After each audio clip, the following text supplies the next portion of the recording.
Fala, povo bacana, bonito do FDP. Muitas saudades das nossas reuniões cheias de doces, com todo mundo se encontrando. Essa pandemia tá alterando tudo, né, nesse nosso jeito de fazer esse festival, que, enfim, deixa muita saudade desses contatos com todo mundo. E aí eu tô fazendo esse vídeo, em parte para, sei lá, de alguma forma participar um pouco disso também, mas também para tentar esclarecer algumas coisas que eu tenho visto no grupo aqui, de organização.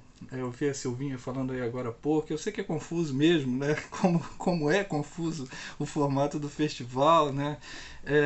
Sobre essa coisa da curadoria, sobre como que funciona a relação de curadoria com o poder público, sobre quem organiza, quem é curador, quem é realizador, né? Em parte isso acontece, eu imagino que por conta do festival ser ter esse espírito meio anárquico e meio aberto, que eu acho que deve caracterizá-lo para sempre. Eu acho que quanto mais a gente engessar e burocratizar o festival, ele tende a perder a sua essência, né? Que é um festival de mobilização espontânea das pessoas. Então, quanto mais você coloca amarras e coloca barreiras para participação, né? Para influência, no sentido de interferir, né? Você acaba tornando ele menos representativo da cidade, menos mobilizador dos coletivos culturais, das pessoas interessadas em cultura e tal.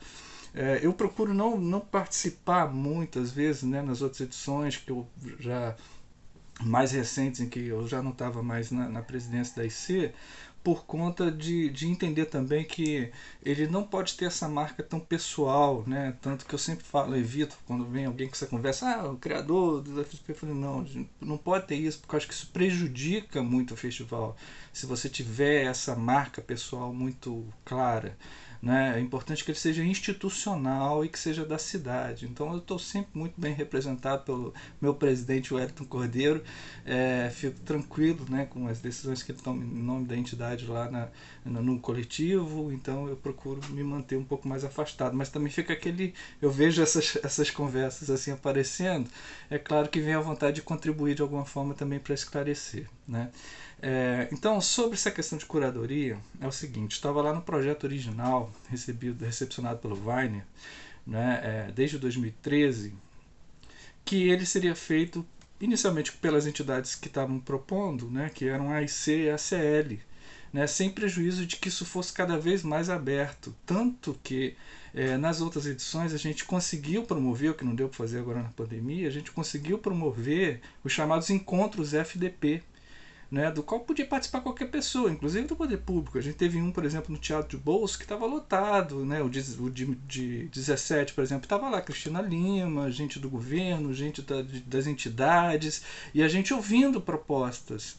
A gente teve uma edição que a gente fez uma página no Facebook também para isso, se não me falha a memória, também foi de 17, que era Curadoria Aberta, o nome era Curadoria Aberta FDP.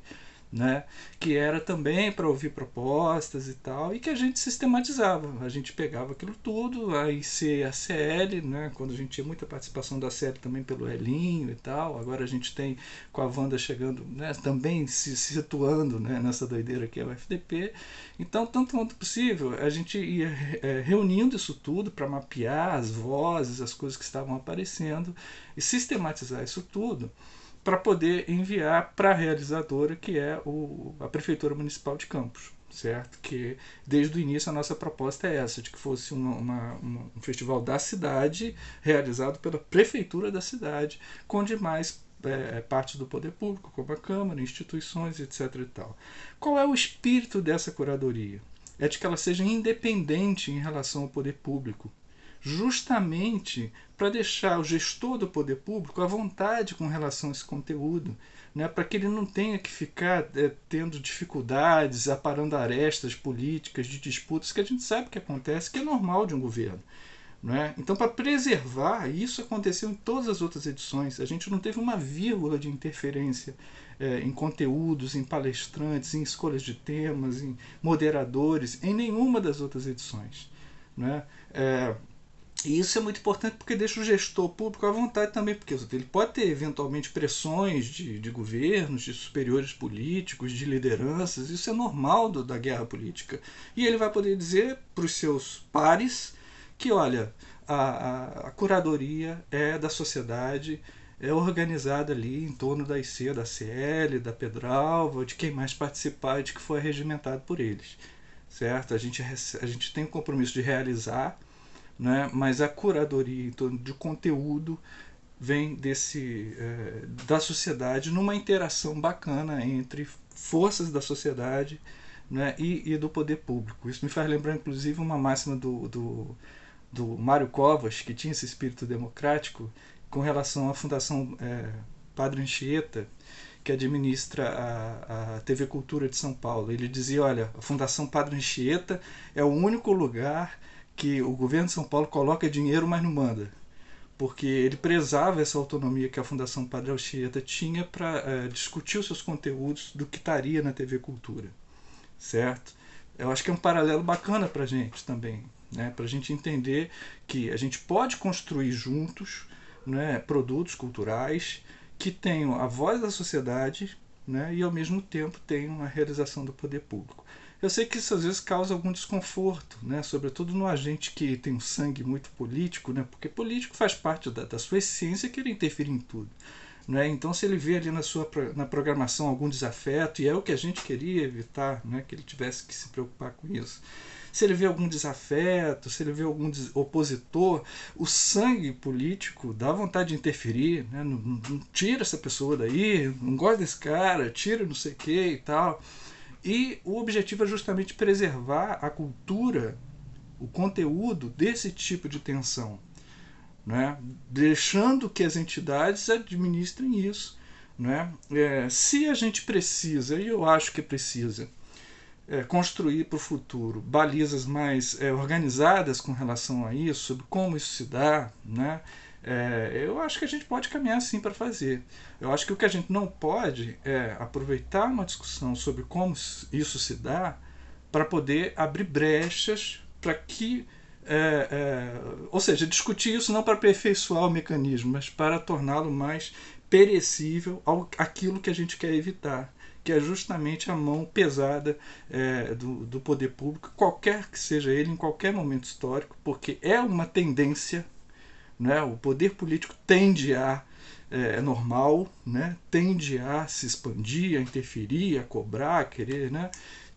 Porque o político vê meio isso também pela frente, né? O político vê aliados e inimigos, né? Faz parte da guerra política. Então, a gente quer preservar o festival desse tipo de tensão para que ele seja sempre esse sopro, um sopro de alegria, um sopro de um momento que a cidade dialoga, né, sobre as questões literárias, independentemente das guerras menores, né, da mesquinharia do dia a dia, né, das diferenças que a gente pode ter com um ou com o outro, né, onde as pessoas sejam escolhidas e valorizadas pelos méritos e competências que elas têm naquelas áreas específicas em que elas estão discutindo, independentemente de ser em situação, oposição ao governo ocasional de turno, porque governos passam e a sociedade precisa ser maior do que quem está eventualmente ocupando esses cargos, certo? Então eu acho que esse ambiente de pandemia prejudicou bastante isso, né? Eu acho que para todo mundo, claro, mas talvez tenha prejudicado um pouco o nosso diálogo. Isso foi muito sistematizado, como tem sido nas outras edições, né? Pelo Wellington, e eu ajudei também ouvindo, né? A gente procurou ir ouvindo tanto quanto possível os colegas das outras entidades que participam também, né? Mapeando aí, tanto quanto possível, essas tendências e tal, de vozes, mas eu acho que não foi tão participativo quanto poderia, quanto deveria, né? Mas foi uma expressão sincera daquilo que a gente conseguiu identificar como possibilidade de temas, né, para a gente estar mais uma vez aí na luta fazendo a FDP, certo? Então tentando esclarecer isso para a gente evitar ruídos aí na nossa lida, né, diária com um festival complexo de realizar, né? Inclusive eu aproveito para saudar bastante o empenho do poder público nessa edição, né, que assumiu mesmo a sua condição de realizador. Isso é muito importante para o festival. Isso vai mostrar que nas próximas edições a gente já tem parâmetros mais sólidos em termos do papel da prefeitura disso. Reconheço que a gente precisa qualificar, tornar balizas mais claras acerca de como funciona essa curadoria e os outros aspectos também do festival, mas acho que a gente precisa não perder esse espírito do que seja a curadoria, para que ela serve. Manter a independência, né, da sociedade, das entidades culturais, dos coletivos culturais, para que a gente não caia, né, em erros que já aconteciam, por exemplo, com a Bienal do Livro. A gente sabe que aconteciam, e foi para isso que, entre outros motivos, que o FDP foi criado, para que não viesse aquela mão de ferro do poder público, do agente eventual, lá quaisquer que seja eles, querendo interferir na programação, o que é algo muito sério, antidemocrático, né, desrespeitoso com relação às entidades que tentam construir esse festival de forma mais arejada, mais horizontal e mais democrática possível.